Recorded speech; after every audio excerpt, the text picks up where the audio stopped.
Kalian kira Bu Widya ini nangis karena takut? Kalian salah besar. Buat kalian yang mirip-miripkan saya dengan Bu Widya, tonton video ini sampai habis. Aduh, 10 juta mah cuman kebeli apa itu orang ya. Kasihan capek-capek nganterin sampai ke Pulau Sunda sana. Ya, betul nggak?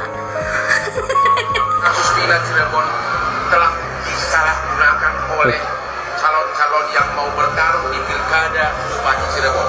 Gue sudah mulai mencium ini aroma-aroma apa ya. Gue tahu ini orang siapa, gue tahu banget. Jadi kalau lu bilang gue takut pulang untuk masa pemilu, laporan mana yang mengancam gue?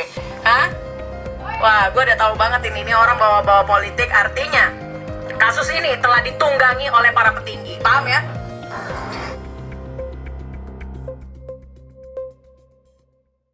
Ya udah guys, assalamualaikum warahmatullahi wabarakatuh. Apa kabar kalian semua? Mudah-mudahan kalian sehat selalu, lancar rezekinya beserta urusannya. Selamat datang di channel Indra Kotiba. Oke guys, seperti biasa kalau kita hari ini akan mereaction ya video-video yang terkait dengan kasus Vina yang semakin rumit. Oke guys, pada lama-lama kita langsung aja ke videonya dan kuy.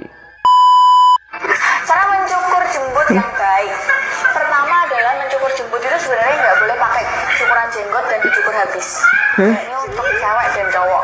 Karena apa? Pertama, pori-porinya itu akan terbuka. Dan Tuhan itu nggak mungkin menciptakan. Kirain apa guys ini guys? Sorry guys, salah guys. Oke. Kalian kira Bu Widya ini nangis karena takut? Kalian salah besar. Buat kalian yang mirip-miripkan saya dengan Bu Widya, tonton video ini sampai habis. Tangis orang seperti itu bukan lagi tangisan takut, tapi kecewa yang gak bisa lagi diungkapkan dengan kata-kata. Wanita hebat dan berani seperti Bu Widya harusnya dilindungi hukum, bukan diintimidasi, apalagi diteror. Jika ada yang meneror, ada yang salah dengan oknum tersebut. Kalau Bu Widya tidak mengatakan kebenaran, tidak mungkin dia seberani itu. Saya juga berani karena hati nurani saya menggerakkan. Meskipun apa yang dialami Bu Widya nggak beda jauh juga dengan apa yang saya alami. Mungkin lebih berat ujiannya Bu Widya. Tuh, gak usah banyak bacot. Lu mengkritik harusnya tahu solusinya. Untung kamu hidup bukan di zaman Orba, Neng. Hati-hati dengan mulutmu. Waduh, ancaman-ancamannya guys ya. Lihat guys, ancaman-ancaman yang masuk kepada seseorang yang di sini mengkritik ya tentang kasus Vina ini. Memang benar-benar ya guys ya, kalau kita nggak kuat mental, wah udah kepikiran pusing ya seharian tuh. Teror juga ancaman. Pantesan buru-buru RUU Polri ini disahkan. Ini yang namanya pembungkaman. Ini yang namanya sahabat Polri. Dan karena masih ada ragu-ragu lagi, saya sampaikan bahwa yang berani mengkritik paling pedas untuk polisi itu jadi sahabatnya Kapolri. Ibu ini harusnya dapat penghargaan. Lihat guys, siapa orang yang bisa mengkritik Polri itu berarti sahabatnya Polri gitu kan. Langsung nih dari Bu Widya, kalau misalkan siapa yang bisa mendapatkan alamat dari Bu Widya akan dikasih 10 juta. Waduh. Ya, masa cuma ngasih 10 juta pengacara apa itu bro? Kalah sama Hotman Paris. Ya, Hotman Paris aja sekali tampil itu 7 miliar bro. Ya masa sampai yang cuma ngasih 10 juta? Aduh, 10 juta mah cuman kebeli apa itu orang ya. Kasihan capek-capek nganterin sampai ke Pulau Sunda sana. Ya, betul nggak? Koplak.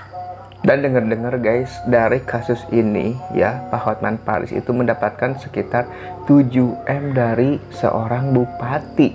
Ini benar atau enggak ya kan? Dan polemik kasus Vina ini terjadi ya, banyak sekali ya para politik-politik yang ingin masuk ke dalam lingkar dari kasus Vina ini agar namanya terangkat, karena kan bentar lagi akan pemilihan gubernur. Nah di sini berlomba nih para bupati ya untuk bisa namanya masuk ke dalam lingkaran dari kasus Vina ini agar apa? Agar tenar, katanya gitu. Kasus Vina Cirebon telah disalahgunakan oleh calon-calon yang mau bertarung di pilkada Bupati Cirebon. Sudah memakai bahasa seolah-olah calon bupati yang lain menyokong Hotman 7 miliar ya. Itu adalah pertarungan politisi antara calon-calon bupati di pilkada Cirebon saling menjatuhkan dan berfitnah. Apakah Hotman melakukan itu? Yang pertama simpatik sama Peggy Setiawan adalah Hotman. Hotman lah yang pertama mengusulkan agar Yusril dan Otto Hasibuan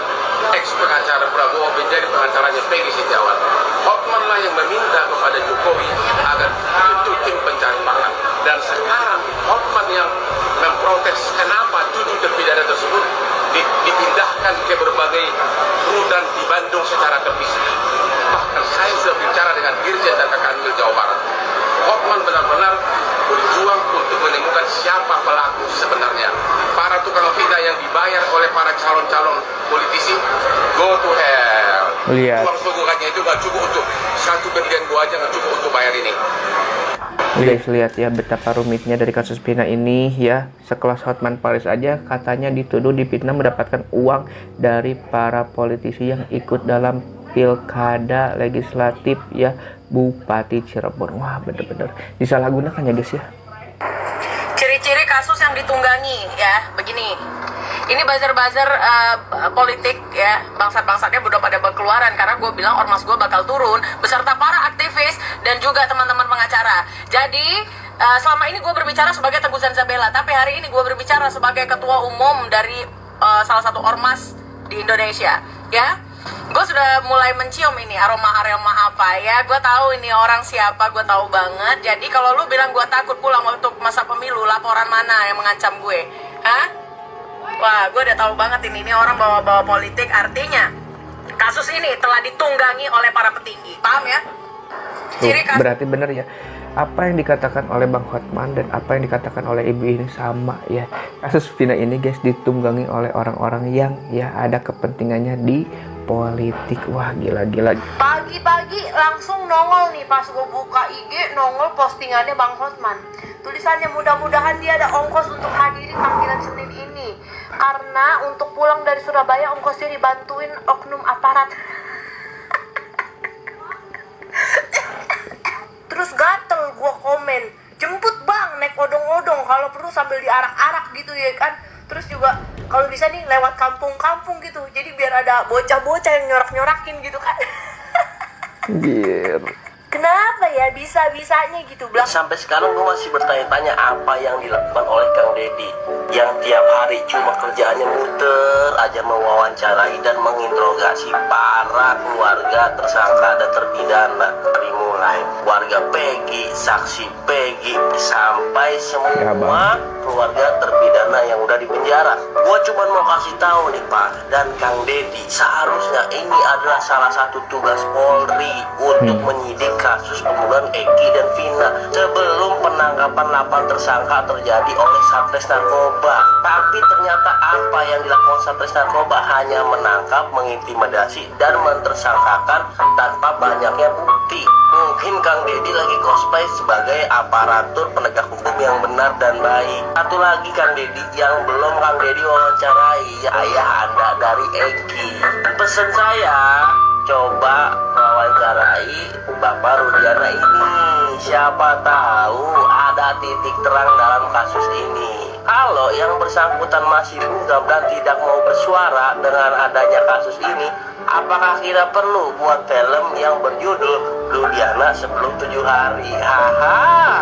Sampai Guys ya, saksi utama dari kasus Vina ini ya ayahnya Eki, Bapak Rudiana. Dari awal sampai akhir pun Bapak Rudiana ini tidak bisa diwawancara, tidak bisa menggali informasi yang lebih dari Bapak Rudia ini.